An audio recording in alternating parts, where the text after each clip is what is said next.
Bismillahirrahmanirrahim. Assalamualaikum warahmatullahi wabarakatuh. Perkenalkan, nama saya Martalena Saipullo. Di sini saya akan menjelaskan tentang ujian tengah semester dalam mata kuliah metodologi dakwah dengan NIM 12040010086. Untuk jawaban nomor 2, untuk mengetahui struktur ilmu dakwah, kita harus mengetahui terlebih dahulu objek dan metode dari ilmu dakwah. Yang pertama, objek merupakan sesuatu yang dikaji dalam ilmu dakwah.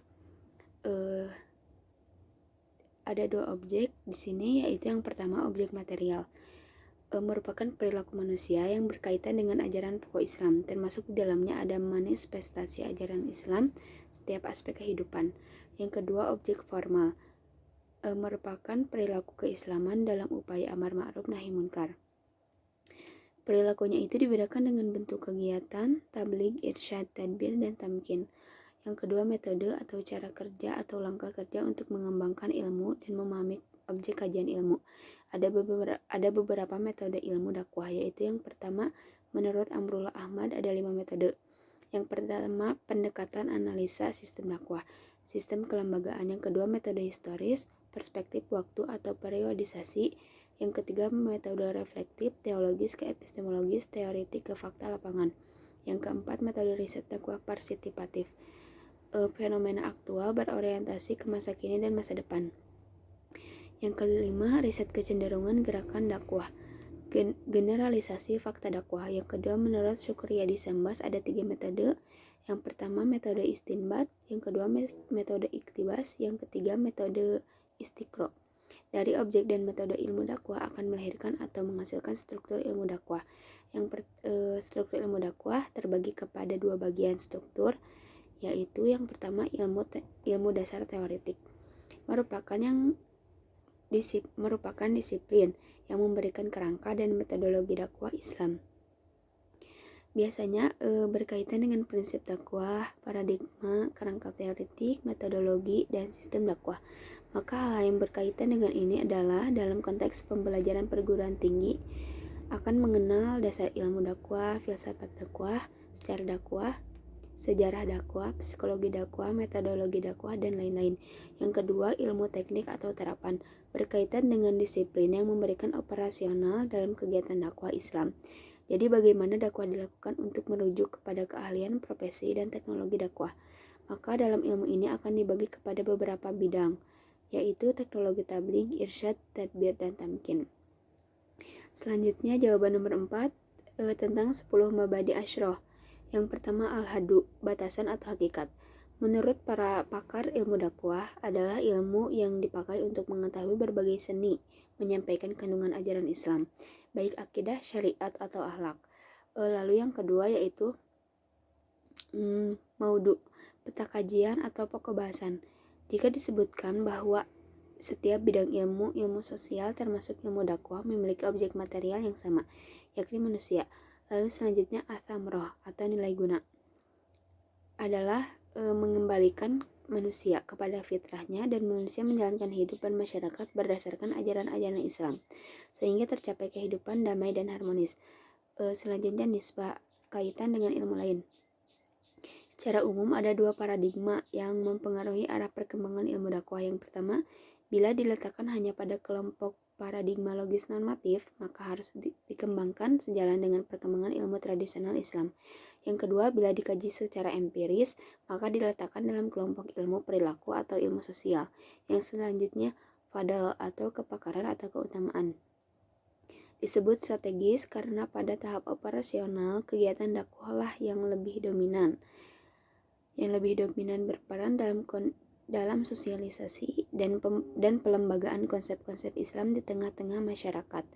Selanjutnya, wadi atau peletak dasar, dimulai pada tahun 1918 di Fakultas Usuluddin Universitas Al-Azhar dengan pencetus gagasannya ialah Syekh Ali Mahfuz.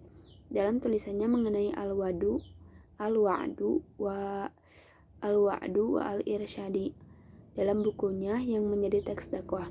Oleh karena itu, tahun 1918 diusulkan sebagai tahun lahirnya ilmu dakwah. Selanjutnya, isim atau nama. Yang pertama, ada tabligh, merupakan menyampaikan ajaran Islam kepada orang lain. Biasanya pelakunya disebut mubaligh. Yang kedua, fatwa. yaitu memberikan uraian atau keterangan agama mengenai sesuatu masalah.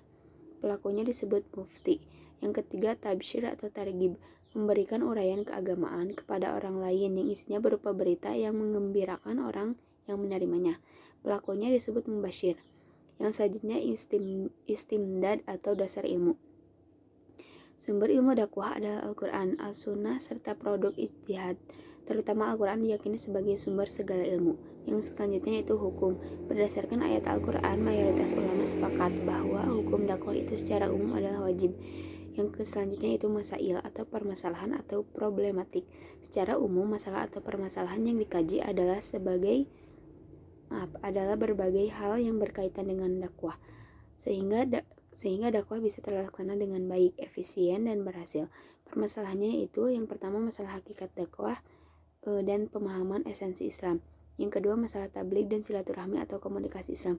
Yang ketiga masalah model perilaku Islam secara empiris atau amal soleh. Selanjutnya jawaban nomor 6. Yang pertama pengertian istinbat. Istinbat merupakan proses penalaran atau istidlal dalam memahami dan menjelaskan hakikat dakwah dari Al-Quran dan hadis yang produknya berupa teori utama ilmu hadis.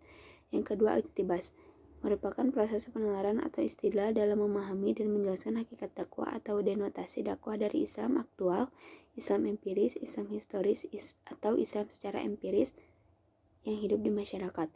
Yang selanjutnya istiqro, yaitu sebuah metode pemikiran yang bertolak dari suatu kekhususan menuju pada yang umum, atau bertolak dari yang kurang umum menuju kepada yang lebih umum. Selanjutnya jawaban nomor 8. Pengertian pengetahuan, ilmu, dan metodologi.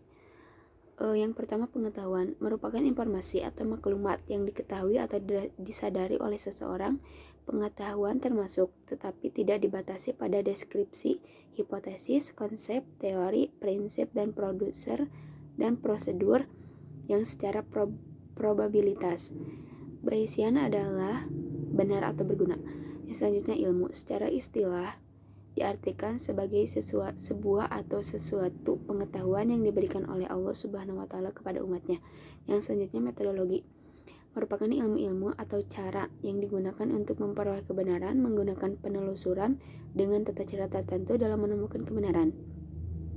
Tergantung dari realitas yang sedang dikaji. Selanjutnya yaitu jawaban nomor 10. Pengertian ontologi, epistemologi, aksiologi. Aksiologi ilmu dakwah. Yang pertama pengertian ontologi merupakan ilmu yang membahas tentang keberadaban atau merupakan sebuah ilmu yang membahas tentang hakikat dari segala sesuatu yang ada, baik berupa realitas, fisik atau metafisik. Yang kedua epistemologi. Epistem yang artinya pengetahuan dan logos artinya kata atau pikiran dan tentang ilmu pengetahuan. Jadi epistemologi adalah berhubungan dengan ilmu tentang yang berhubungan dengan ilmu pengetahuan. Selanjutnya aksiologi ilmu dakwah. Aksiologi berarti ilmu tentang nilai dalam kaitannya dengan ilmu dakwah yang secara etimologis berarti panggilan atau ajakan untuk memahami kebenaran teologis Islam.